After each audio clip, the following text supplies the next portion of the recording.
रानी पद्मिनी श्रृंगार करके उस जल महल में आई थीं और अलाउद्दीन खिलजी यहाँ पर रुका हुआ था।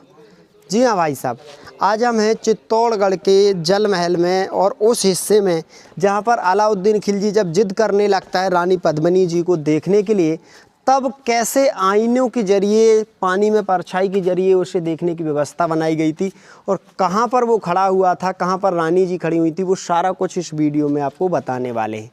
तो यहाँ से इन सीढ़ियों के माध्यम से हमें यहाँ चलना होगा।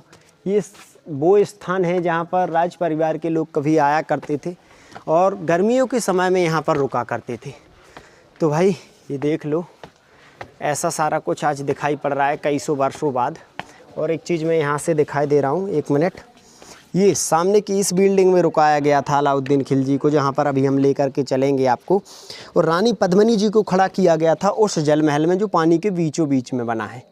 वहाँ से उनका प्रतिबिंब जल में गिरता है और जल से फिर यहाँ अलाउद्दीन खिलजी आईने के ज़रिए देखता है। वो सारी चीज़ यहाँ पर फैली हुई है। फ़िलहाल में अभी मैं बारी बारी से हर चीज़ आपको दिखाने की कोशिश कर रहा हूँ। ये देखिए, ये सारा कुछ देखिए, ये वो हिस्सा है जहाँ पर राज परिवार के लोग कभी बैठ कर के ना गर्मियों के दिनों, क्योंकि यहाँ पर हर समय हवा आती है, बैठ जाया करते थे और यहाँ जल का नज़ारा देखा करते थे। आज तो फ़िलहाल जाली लगी हुई है, उस समय जाली नहीं रहती थी। और ये देख लो, ऐसा ये जल महल आज पानी के बीच में दिख रहा है और ये सामने वाली इमारत। तो भाई पानी में आज कितना ज़बरदस्त जल महल दिखाई पड़ रहा है, आप स्वयं देख सकते हो, एकदम से ज़बरदस्त। और भाई ये इमारत भी देख लो। अब इसके बाद हम आपको सीधे वहाँ लेकर के चल रहे हैं जहाँ पर अलाउद्दीन खिलजी खड़ा हुआ था, यानी कैसे उसने देखा था रानी पद्मिनी जी को, वो अब आपको समझ में आ जाएगा।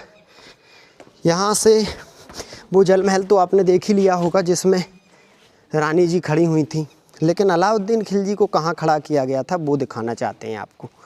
तो भाई सारा कुछ बिल्कुल पास पास में है और आज भी वो कीले लगे हुए हैं यहाँ पर, जिन कीलों पर आईने टांगे गए थे इस बिल्डिंग में। पहले मैं आपको एक चीज़ दिखा रहा हूँ, ये वो सुरंगें हैं जहाँ पर रानियाँ, राजकुमारियाँ सुरंगों के रास्ते जल महल में जाया करती थीं। आज ये ताले लगे हुए हैं, ये तो ताले लगे हुए हैं क्योंकि आज ये बंद कर दिए गए हैं, लेकिन फिर भी मैं आपको सारी चीज़ें दिखाने की कोशिश यहाँ कर रहा हूँ। ये वही बिल्डिंग है जहाँ पर अलाउद्दीन खिलजी को खड़ा किया गया था, यहीं पर। और यहीं पर आईने वगैरह भी लगाए गए थे। ये देख सकते हो, ये जो कीले लगे हुए हैं ना, इन सब में आईने टांगे गए थे, एक इस तरफ, एक इस तरफ, एक इस तरफ और एक इस तरफ। होता क्या है कि जब रानी पद्मिनी जी उस सामने वाले